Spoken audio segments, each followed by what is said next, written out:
E a literatura é um lugar onde tudo pode ser tratado de uma forma mais leve e lúdica. Eu converso agora com Rosélia Razia, ela que escreveu o livro Cão Terapeuta, que conta uma história muito bonita, de uma forma que as crianças podem entender de uma forma muito mais fácil. Então, Rosélia, como foi escrever esse livro? É uma história real de um menino com o seu cão. Ele fazia várias terapias, porque ele nasceu muito prematuro com uma lesão cerebral e não tinha nenhum movimento. Todos os movimentos foram aprendidos. E o cão acompanhava ele sempre, nas brincadeiras, no pátio, na piscina. E ele adquiriu força muscular apoiado nesse cachorro, que é um boxer. O boxer é um cachorro grande, forte, musculoso, que dá suporte para a criança. E um cachorro muito calmo. Então ele se apoiava no cachorro para poder caminhar, para ter força e equilíbrio. E sempre lia para as escolas, enfim, para a terapia e voltava, contava tudo para o cachorro.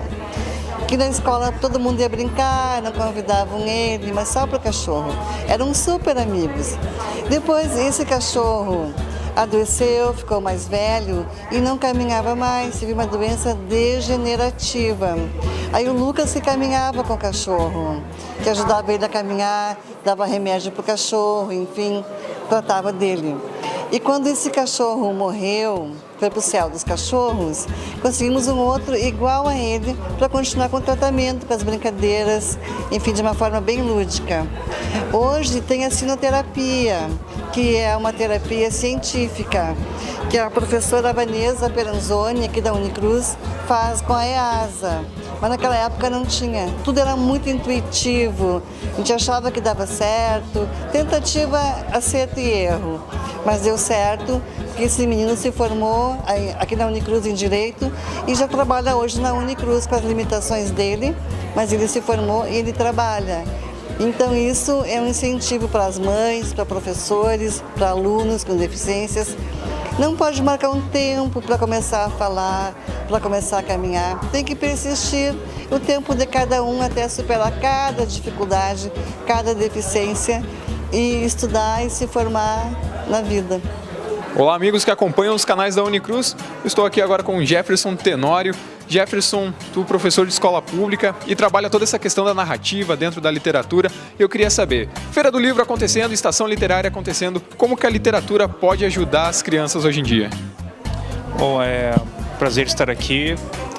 E a literatura ela pode ajudar no sentido de tornar os leitores mais críticos, mais conscientes e formar um público leitor para que também se torne um adulto leitor. Então a literatura acho que caminha nesse sentido. E como que tu entrou nesse mundo da literatura? Qual foi o teu primeiro incentivo? O primeiro incentivo foi um livro que eu ganhei aos 2 anos de idade. Minha mãe que me deu um livro chamado Decifrando o Futuro. E depois, na adolescência, eu não fui um bom leitor e só comecei a ler mesmo foi durante a faculdade. E é ali que eu comecei a entrar, de fato, no mundo dos livros.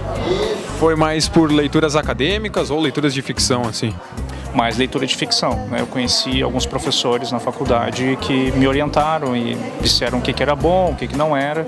E aí, então, eu comecei a ler mais livros de ficção e logo em seguida os de teoria também. Um caso um pouco diferente, né? A maioria começa a ler na adolescência, começa a ler, tem seus livros favoritos. Qual foi o livro que tu julga que te fez entrar de cabeça nesse mundo?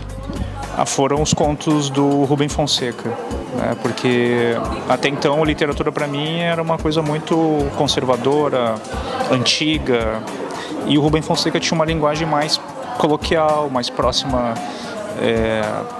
do leitor ou do tipo de literatura que eu gostaria, que eu gostava, né?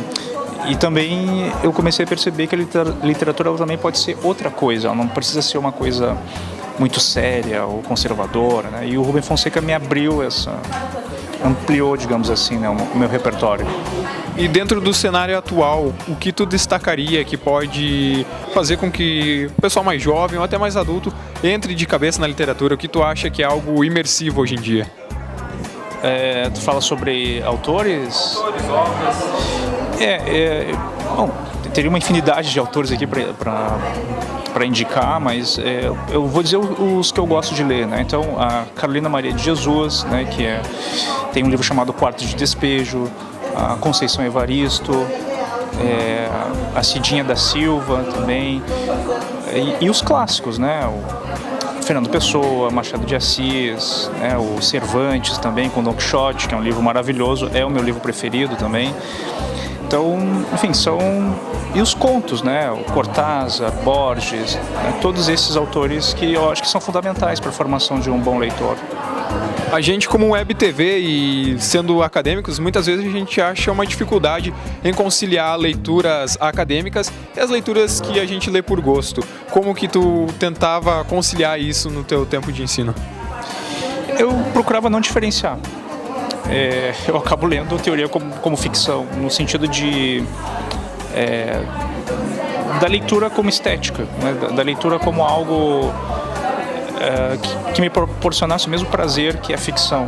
Né? Então eu procurava não diferenciar, porque tem pelo menos na área de letras, né, tem muitos textos que são tão bem escritos que se aproximam muito da ficção. Né? Então eu procurava não diferenciar. Né? E até na minha própria produção do mestrado, eu procurei também utilizar uma linguagem que não fosse tão acadêmica e que também não fosse ficcional. Então tentei fazer uma linguagem que ficasse no meio termo. Ok, Jefferson, muito obrigado. Uma mensagem para o pessoal que está assistindo e está acompanhando a primeira estação literária. Bom, participem, né, dessa edição e se tornem leitores e propaguem a leitura por aí. Ok, muito obrigado. Eu sou Paulo Andrei, falando direto da primeira estação literária para todos os canais da Unicruz. Continue ligado no nosso Facebook e até mais.